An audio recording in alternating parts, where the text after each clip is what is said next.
प्यारे साथियों, VP target education में आपका बहुत बहुत दिल से स्वागत है। तो आज हम शुरू करने वाले हैं नंबर सिस्टम। क्या शुरू करेंगे हम लोग? Number system.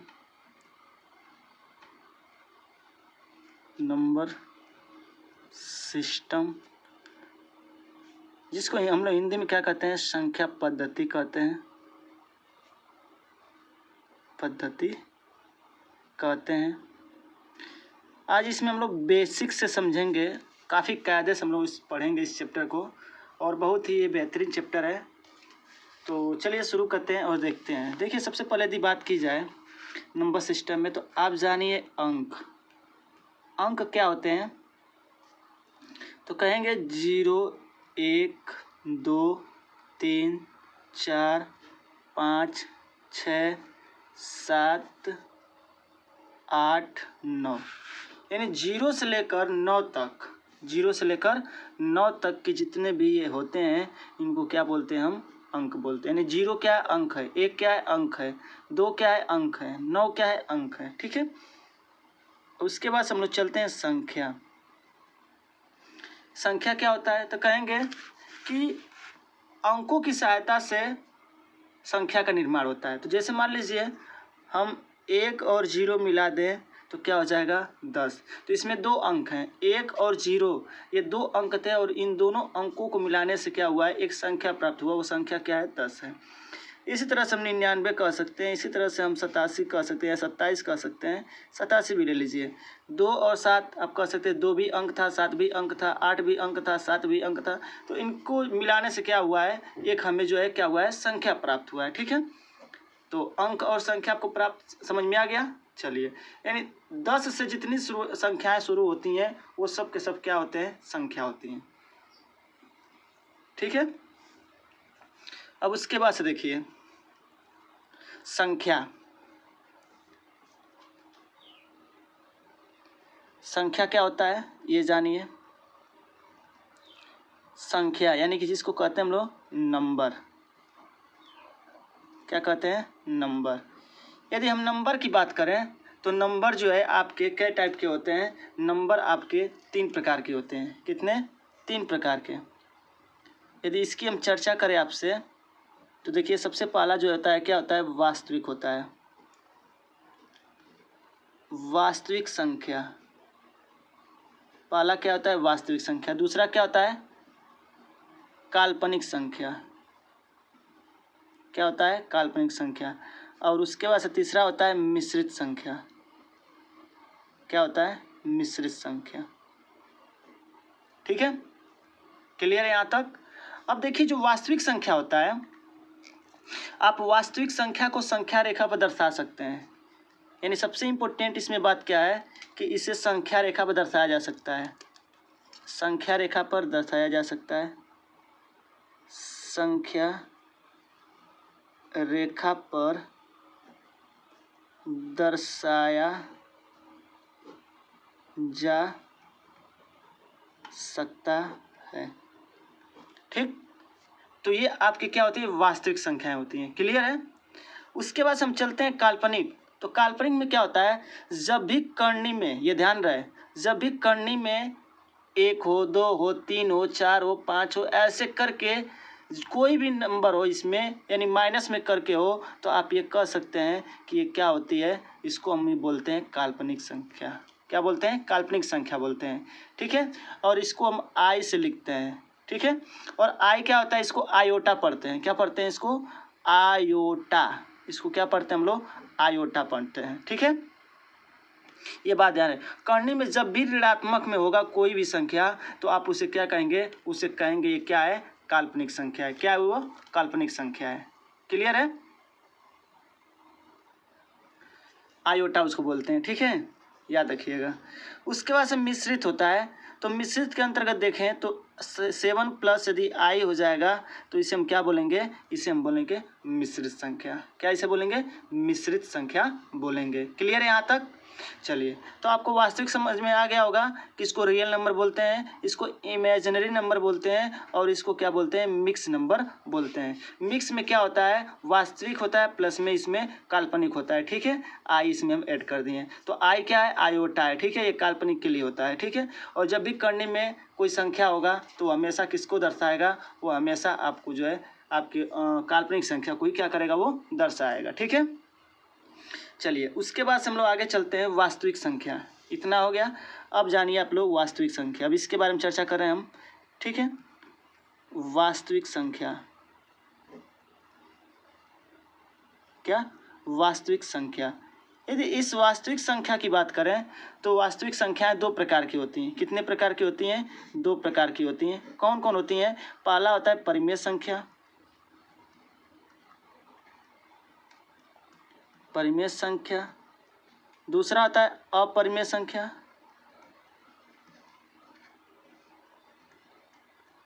अपरिमेय संख्या। ठीक है, रेशनल नंबर और इरेशनल नंबर। ठीक है, रेशनल नंबर और इरेशनल नंबर।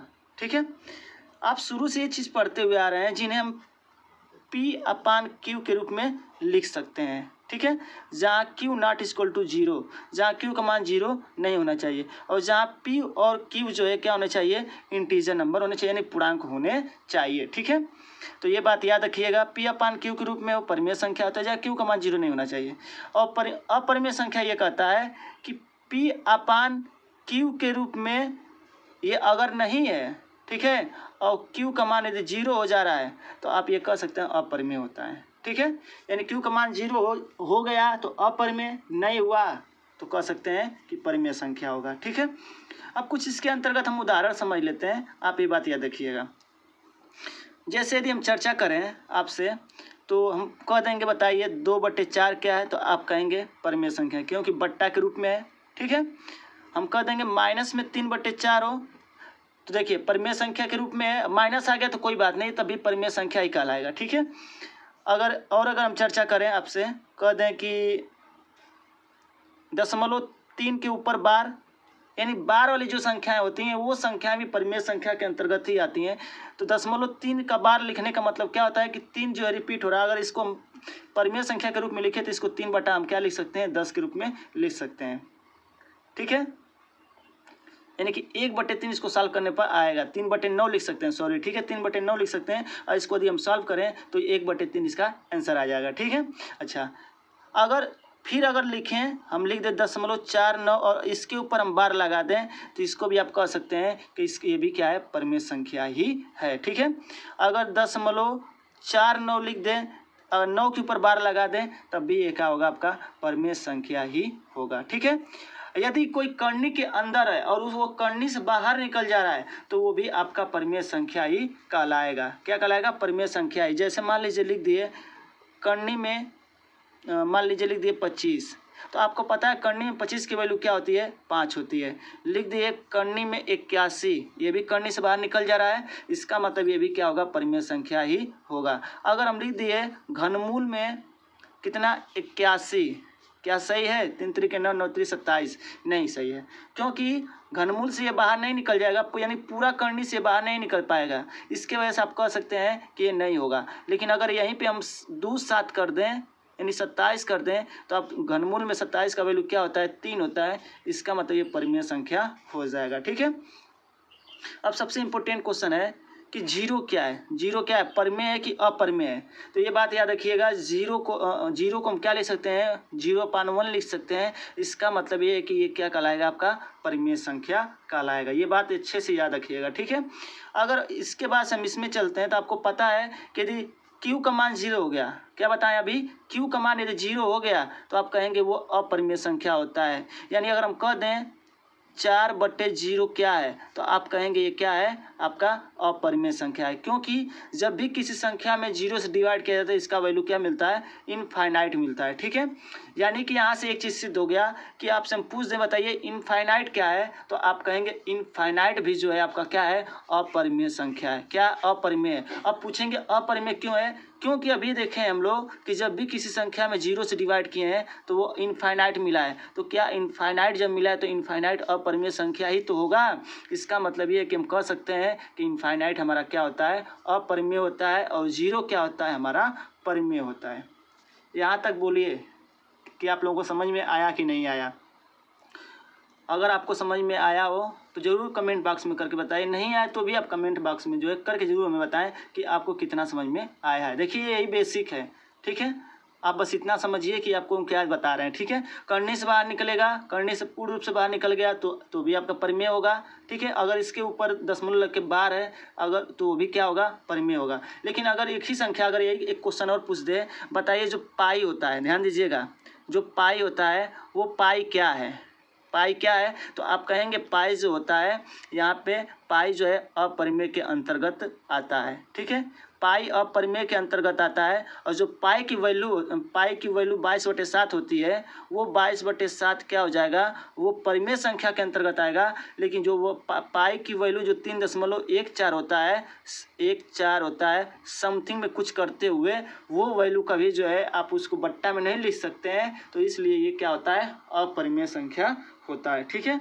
तो यहाँ तक आपको स्पष्ट रूप से समझ में आ गया होगा कि क्या बताएं, ठीक है।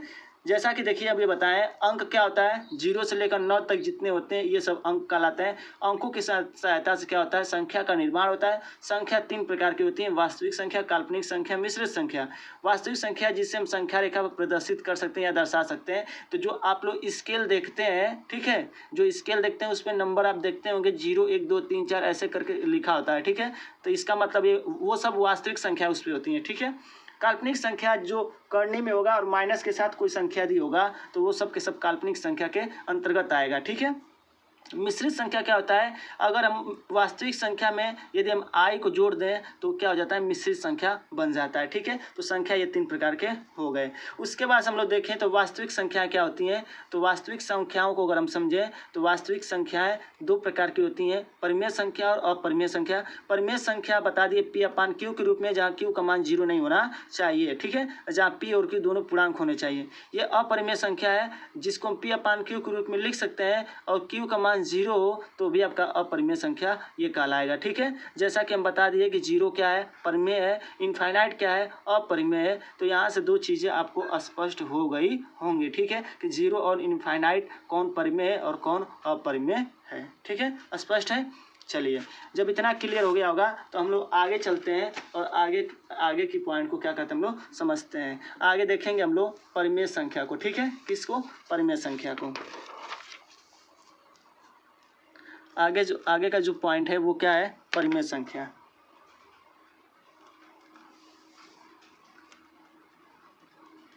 परिमेय संख्या, ठीक है, क्या है, परिमेय संख्या। परिमेय संख्या अब 2 प्रकार की होती हैं, कितनी, 2 प्रकार की होती हैं, समझिएगा। एक होता है पूर्णांक और दूसरा क्या होता है, भिन्न होता है, ठीक है। पूर्णांक का मतलब समझ सकते हैं। अब देखिए पूर्णांक जो है आपके कितने प्रकार के होते हैं, 2 प्रकार के होते हैं। एक होता है धनात्मक पूर्णांक और एक होता है ऋणात्मक, ठीक है। अब धनात्मक मतलब क्या होता है, देखिएगा, आप कहेंगे यदि 1 से शुरू हो रहा है, कहाँ डाट डाट डाट करते करते वो क्या होगा, धनात्मक होगा, ठीक है। बाकी आप ऋणात्मक में जानते हैं, जस्ट इसका क्या होगा, यही सब चीज़ें होंगी, इसमें ऋणात्मक लग जाएगा, ठीक है, इसी में क्या लग जाएगा, ऋणात्मक लग जाएगा, तो ये क्या हो जाएगा, ऋणात्मक पूर्णांक हो जाएगा, ठीक है। अच्छा, ये क्लियर हो गया। अच्छा देखिएगा, ये जो हम लिखे हैं यहाँ पे ना, ये जो हम लिखे हैं 1 से लेकर इनफाइनाइट तक, तो ये तो धनात्मक पूर्णांक होगा ही होगा। लेकिन अगर देखा जाए तो इसके साथ साथ ये क्या होती हैं, इनको हम प्राकृत संख्या कहते हैं या प्राकृतिक संख्या कहते हैं। क्या कहते हैं, प्राकृतिक संख्या कहते हैं, ठीक है। यदि इसी प्राकृत संख्या के आगे यदि हम 0 लगा दें, ध्यान दीजिएगा, इसी के आगे हम 0 लगा दें, इसका मतलब 0 1 2 3 डाट डाट डाट इनफाइनाइट, तो आप इसको क्या बोलेंगे, इसको आप बोलेंगे पूर्ण संख्या। इसको क्या बोलेंगे, पूर्ण संख्या, पूर्ण संख्या, ठीक है। यहाँ तक आपका क्लियर हो गया कि परिमेय संख्या क्या होता है। परिमेय संख्या 2 प्रकार की होती हैं, एक पूर्णांक और एक भिन्न होता है, ठीक है। तो पूर्णांक यानी पूरा अंक, पूरा अंक में क्या होगा, माइनस प्लस दोनों आएगा तो पूर्णांक हो जाएगा। ठीक है, देखिए इसीलिए लिखे हैं धनात्मक और ऋणात्मक। तो धनात्मक में क्या होगा, 1 से इनफाइनाइट तक जो होते हैं वो धनात्मक पूर्णांक होते हैं, और 1 से इनफाइनाइट को हम प्राकृत संख्या कहते हैं। यदि प्राकृत संख्या के आगे यदि 0 लगा दिया तो संख्या क्या बन जाती है, पूर्ण संख्या बन जाती है। ठीक है, यहाँ तक क्लियर है? चलिए, यहाँ तक क्लियर है तो अच्छी बात है। अब उसके बाद से हम लोग चलते हैं प्राकृत संख्या को लेकर। ठीक है, प्राकृत संख्याएं अब 3 प्रकार की होती हैं। कितने प्रकार की होती हैं, 3 प्रकार की, जैसा कि हम यहाँ पे लिखे भी हैं। तो देख लीजिए यहाँ पे ये 3 प्रकार की होती हैं, इनको समझिए आप। ठीक है, प्राकृत संख्या 3 प्रकार की, ठीक है, जिसमें एक तो ऑलरेडी प्राकृत संख्या है, ये फिक्स है। उसके बाद से हम लोग देखेंगे अभाज्य संख्या। क्या हो जाएगा, अभाज्य संख्या।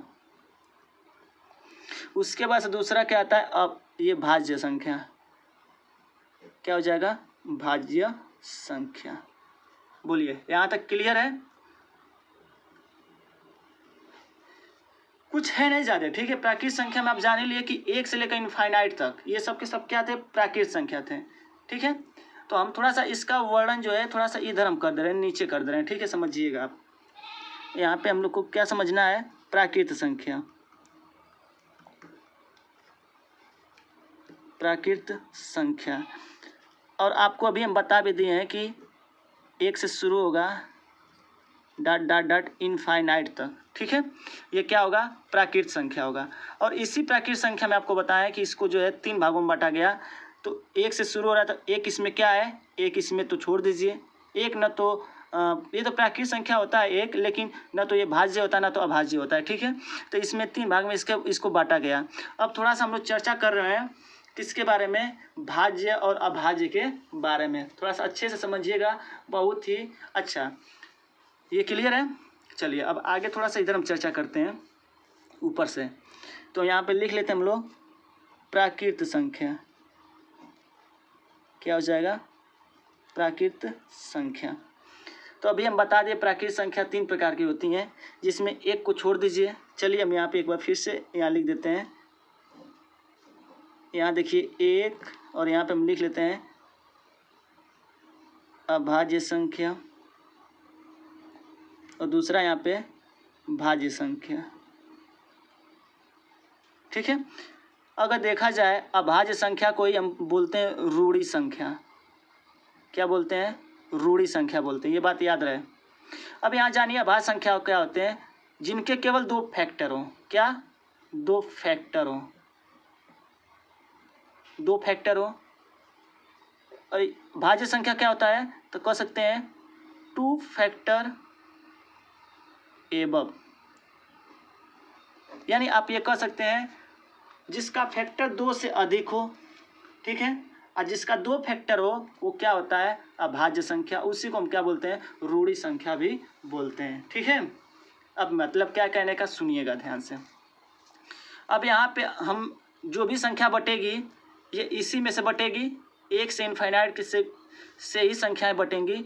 तो इसका मतलब है कि आपको गिनती तो आता ही होगा। ठीक है, तो आपको ये पता है कि यहाँ पे हम लिख दे रहे हैं, देखिए 1 2 3 4 5 6 7 8 9 10 11, यहाँ तक हम संख्याएं लिख दिए। ठीक है, अच्छा अब देखिएगा, आपको बता दिए 1 न तो भाज्य होता है न तो अभाज्य होता है। ठीक है, अब बता दिए कि अभाज्य संख्या क्या होती है, जिनके 2 फैक्टर हो, केवल 2 ही फैक्टर हो। अब बताइए 2 जो है किससे कटेगा, 1 से कटेगा और खुद 2 से कटेगा। या आप ये भी बोल सकते हैं जिसके 2 फैक्टर और अभाज्य संख्याएं होती हैं, या अभाज्य संख्या का डिफिनेशन और दे सकते हैं कि वे संख्याएं जो 1 और स्वयं से कटे वो क्या होती हैं, अभाज्य संख्याएं होती हैं। बताइए, हर एक संख्याएं 1 से कटती हैं, और जो अपने आप से भी कट जाएगा उसके अतिरिक्त किसी और से न कटे वो सब के सब क्या होती हैं, अभाज्य संख्या। तो बताइए 2 जो है 1 से कटेगा, 2 से कटेगा। 3 जो है 1 से कटेगा और 3 से कटेगा। 4 जो है 1 से कटेगा, 2 से कटेगा और 4 से कटेगा। ठीक है, इसका मतलब क्या है कि जो 1 है वह तो न तो भाज्य होता है न अभाज्य होता है। अभी 2 आप देखे हैं तो 2 क्या था, 1 से भी कट रहा था, 2 से भी कट रहा था। 3 जो है 1 से भी कटेगा, 3 से भी कटेगा। 4 जो है यदि देखा जाए तो 1 से कटेगा, 2 से कटेगा और 4 से कटेगा। 5 को देखा जाए 1 से कटेगा, 5 से कटेगा। यहाँ तक क्लियर हो गया? समझ में आ रहा है? तो यहाँ आप क्या देखें, सबसे छोटी यदि देखा जाए, सबसे छोटी अभाज्य संख्या कौन होगी? सबसे छोटी अभाज्य संख्या तो 1 ना तो भाज्य होता है ना तो अभाज्य होता है। इसका मतलब इसके बाद कौन आया? 2 आया। ठीक है, क्या आया? 2 आया। इसका मतलब आप ये बोल सकते हैं कि 2 क्या होता है? अभाज्य संख्या होता है। ठीक है, 2 क्या होता है? अभाज्य संख्या। तो यहाँ पे हम लिख सकते हैं सबसे छोटी अभाज्य संख्या, सबसे छोटी अभाज्य संख्या क्या हो जाएगा? तो कहेंगे 2। ठीक है, यहीं से एक क्वेश्चन और आपका बन जाएगा, सबसे छोटी सम अभाज्य संख्या। देखिए सम भी है, ठीक है, तो यहाँ लिख सकते हैं सबसे छोटी सम अभाज्य संख्या क्या हो जाएगा? 2 ही होगा। ठीक है, अच्छा उसके बाद से सबसे छोटी विषम अभाज्य संख्या, सबसे छोटी विषम अभाज्य संख्या क्या हो जाएगा? 2 तो सम था, उसके बाद से क्या आ जाएगा? 3 आ जाएगा। ठीक है, यहाँ तक क्लियर है? अच्छा अब यहाँ से ये तो हो गया।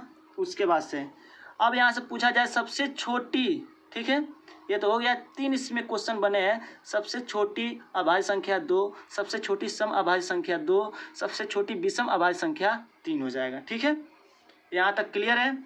यहाँ तक आपको कोई दिक्कत नहीं होनी चाहिए, जहाँ तक हमें उम्मीद है कि। ठीक है, चलिए अब आगे थोड़ा सा हम लोग समझते हैं कि क्या कहने का आगे सवाल में मतलब है।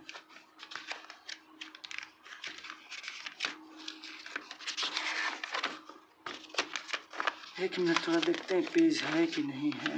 पेज है। ठीक है, यहाँ तक क्लियर हो गया। चलिए अब थोड़ा सा हम चलते हैं भाज्य संख्या में। अभी अभाज्य संख्या में ही हम चर्चा करेंगे आपसे। ठीक है, किसमें? अभाज्य संख्या में। अभाज्य संख्या, अभाज्य संख्या थोड़ा सा बहुत ही इम्पोर्टेंट है। इसको रूढ़ी संख्या भी कहते हैं, यहाँ पे हम लिख दिए हैं। ठीक है, इसको क्या बोलते हैं हम लोग? इसको रूढ़ी संख्या भी हम लोग बोलते हैं। अब सुनिएगा, यहाँ जो हम लिखे थे वो तो हो गया जिसके 2 फैक्टर हो। ठीक है, अब देखिए उसी प्रकार से यदि देखा जाए, पूछा जाए आपसे कि 1 से 10, 1 से 50 तक कुल अभाज्य संख्या, आप कहेंगे कुल अभाज्य संख्याएं कितनी होती हैं? आप कहेंगे टोटल 15 होती हैं। ठीक है, 51 से 100 तक कुल अभाज्य संख्या कितनी होती हैं? 10 होती हैं। तो हम ये बोल सकते हैं कि 1 से 100 तक, 1 से 100 तक कुल कितनी हो जाएंगी अभाज्य संख्याएं? यदि आप इन दोनों को जोड़ दें कितना हो जाएगा? 25। क्लियर है यहाँ तक? यानी आप कह सकते हैं कि 1 से 100 तक कुल कितनी अभाज्य संख्याएं होती हैं? 25 होती हैं। ठीक है, अब यदि यहीं से देखा जाए 1 से 200 कितनी होती हैं? 1 से 200 तक, 200 तक कितनी होती हैं? तो ये बात याद रखिएगा कितनी होती हैं? 46 होती है। ठीक है, और 1 से 1000 तक, 1000 तक कितनी अभाज्य संख्याएं होती हैं? यदि देखा जाए तो ये होती है टोटल 168 होती है। कितनी होती है? 168। तो इसको आपको डायरेक्टली याद करना पड़ेगा। ठीक है, अदर कोई ऑप्शन नहीं है, इसको आपको डायरेक्ट क्या करना पड़ेगा? याद करना पड़ेगा कि कितनी अभाज्य संख्याएं होती हैं। ठीक है, अब थोड़ा सा यहीं से अभाज्य संख्या थोड़ा 1 से 100 तक को भी हम लोग समझ लेते हैं कि क्या ही मतलब है। ठीक है, देखिएगा ध्यान से, तो पूरा एक्सप्लेन नहीं करेंगे इसके साथ साथ, लेकिन हाँ आपको बेहतर समझाने का प्रयास ये करेंगे। ठीक है, चलिए देखिए समझिएगा। यदि हम 1 से 10 तक गिनती लिखें, देखिएगा 1 2 3 4 5 6 7 8 9, ठीक है, 10। ध्यान दीजिएगा, यहाँ पे हम 1 से 10 तक क्या कर दिए हैं, संख्याएं लिख दिए हैं, ठीक है। 1 से 10 तक क्या कर दिए हैं, संख्याओं को हम लिख दिए हैं। अब इसमें हम लोग जानेंगे कौन कौन अभाज्य संख्या है। तो जैसा कि आपको पता है कि 2 आपकी अभाज्य संख्या होगी, 3 होगी, 5 होगी, 7 होगी, ठीक है। देखिए ये स्वयं से कटेगा, 1 से कटेगा, स्वयं से 1 से, स्वयं से 1 से, स्वयं से 1 से। इसका मतलब आप कह सकते हैं कि 1 से 10 तक कितनी अभाज्य संख्याएं हुई हैं, टोटल हमारे पास 4 प्राप्त हुई। कितने प्राप्त हो गए, 4 प्राप्त हो गए। यदि उसी प्रकार से हम आगे और समझें, 11 12 13 14 15 16 17 18 19 20। अब इसमें पूछ दिया जाए कौन कौन अभाज्य संख्या है, तो देखिएगा इसमें आपका 11 से 1 से कटेगा, 11 से, ये किसी अदर टेबल में नहीं आते हैं। 13 हो जाएगा, 17 हो जाएगा, 19 हो जाएगा। आप इन संख्याओं को देख लीजिएगा, ये किसी और के जो है टेबल में नहीं आते हैं। तो आप ये बोल सकते हैं सीधे सीधे कि इसमें भी कितनी अभाज्य संख्याएं प्राप्त हुई, आपको 2 प्राप्त हो गई, ठीक है।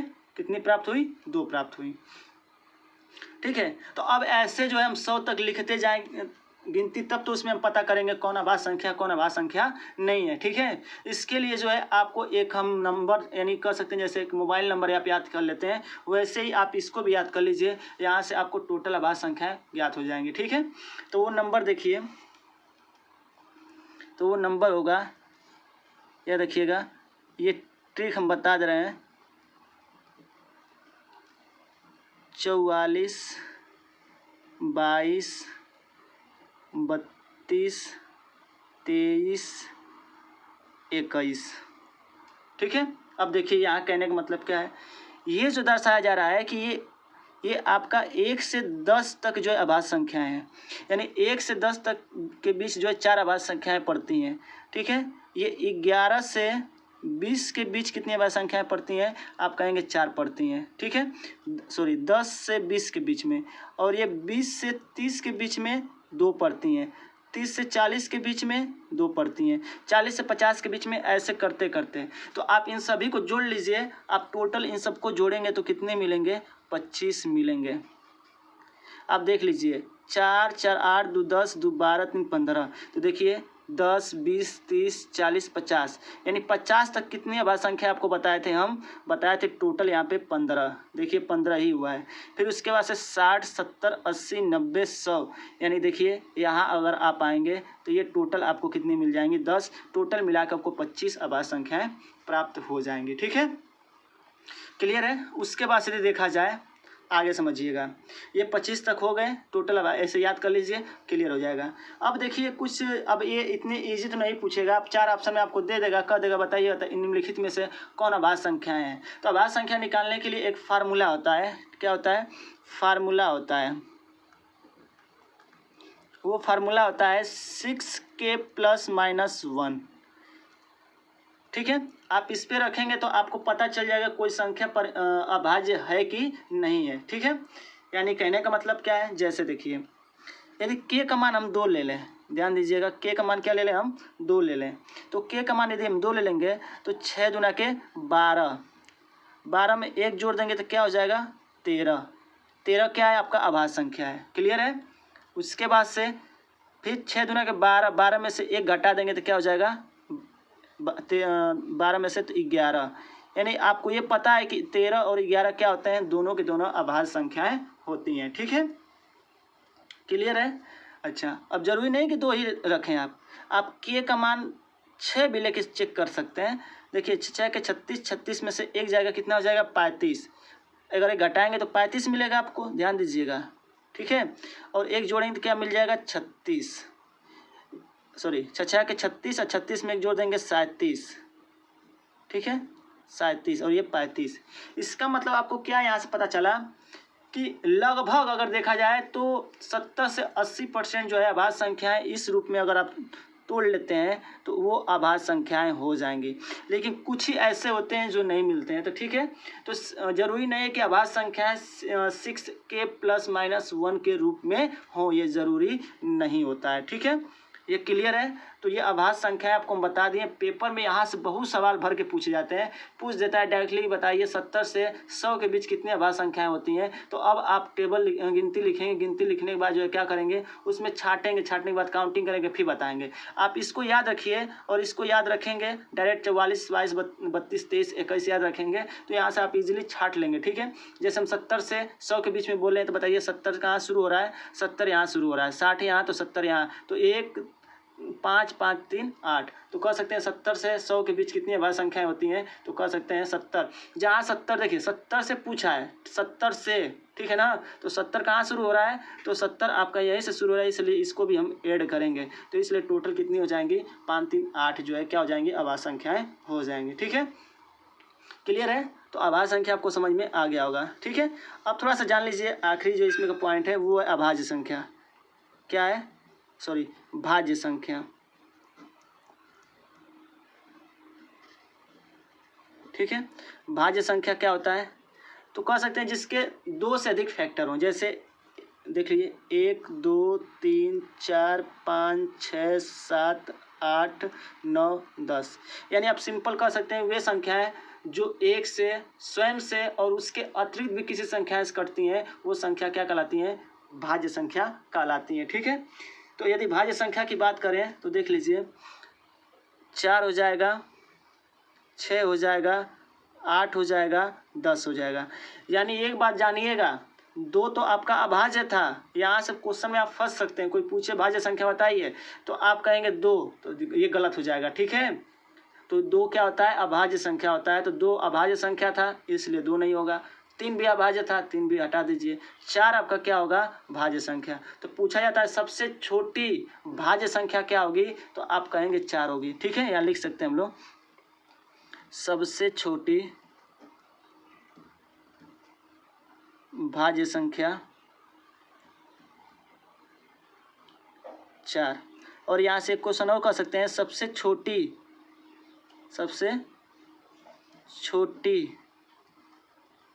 पूर्ण वर्ग